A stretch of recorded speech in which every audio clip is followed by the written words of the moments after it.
ایک حکیم صاحب بہت کنجوس تھے۔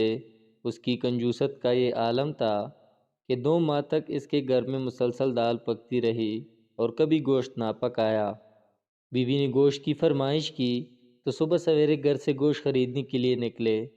بیچاری بیوی سارا دن انتظار کرتی رہی مگر وہ گھر نہ آئے۔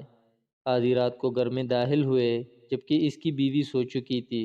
کھانے کے معاملے میں کنجوسی تو سمجھ میں آتی ہے مگر وہ حکمت میں بھی کنجوسی کرتا تھا۔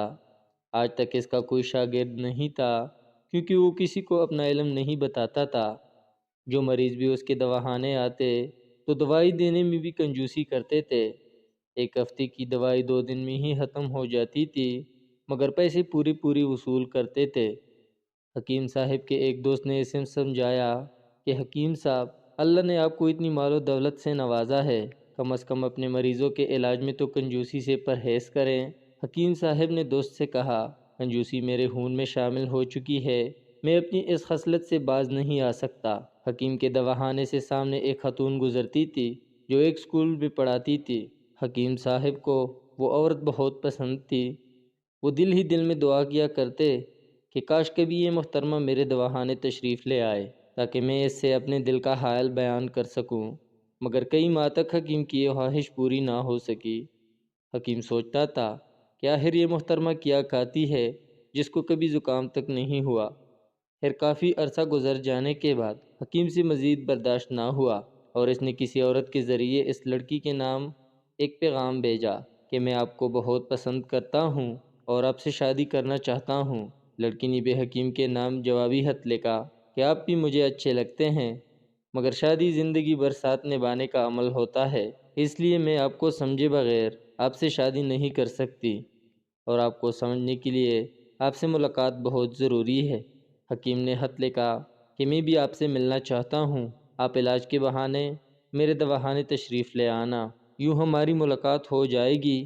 مگر لڑکی نے کہا کہ ایسا ممکن نہیں، اگر ملنا ہے تو آپ کو میرے پاس ہی آنا پڑے گا۔ آپ آدھی رات کو میرے گھر کے سامنے والی گلی میں چکر لگاتے رہنا، میں موقع دیکھ کر اپنے گھر کی چھت سے ایک سکہ پھینکوں گی، سکے کی کنک سن کر آپ چھت پر آ جانا۔ حکیم تیار ہوا، خوشبو لگائی اور نئے کپڑے پہن کر آدھی رات کو اس لڑکی کے گھر کے سامنے والی گلی میں جا پہنچا مگر لڑکی چھت پر نہ آ سکی کیونکہ اس کا باپ چھت پر ٹہل رہا تھا۔ بیچارہ حکیم واپس چلا گیا مگر اچانک اسے یاد آیا کہ دواخانے کو تالا لگانا بھول گیا تھا۔ حکیم بھاگا اور دیکھا تو دواخانہ لٹ چکا تھا۔ کنجوس حکیم کو بخار ہو گیا اور یہ صدمہ برداشت نہ کر پائے۔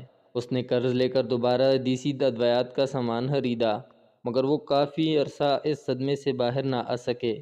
جب کافی عرصہ گزر گیا تو اسے لڑکی کی محبت ستانے لگی۔ لڑکی نے دوبارہ وہی طریقہ بتایا کہ آپ میرے گھر کے سامنے والی گلی میں تشریف لے آنا، میں چھت سے سکہ پھینکوں گی، سکے کی آواز پر آپ چھت پر آ جانا۔ پچھلے غموں کو بھول کر حکیم تیار ہو کر گلی میں جا پہنچا۔ لڑکی چھت پر آئی۔ جب اس نے دیکھا کہ اس کا باپ چھت پر موجود نہیں تو جلدی سے چھت سے ایک سکہ پھینکا۔ سکے کی آواز سن کر لالچی اور کنجوس حکیم لڑکی کو بھول گیا اور ادھر گلی میں بیٹھ کر سکہ تلاش کرنا شروع کر دیا۔ لڑکی کافی دیر تک انتظار کرتی رہی۔ جب حکیم چھت پر نہ آیا تو اس نے نیچے گلی میں جا کر دیکھا تو حکیم پاگلوں کی طرح سکہ تلاش کرنے میں مصروف تھے۔ لڑکی نے ادھر ہی چھت سے حکیم کو آواز دی، حکیم صاحب، کنجوست میں آپ سے بھی 2 ہاتھ آگے ہوں، میں نے سکہ دھاگا باندھ کر ہی پھینکا تھا۔ آپ سے ملاقات کرنے کی خاطر میں ایک سکے کا نقصان نہیں کر سکتی۔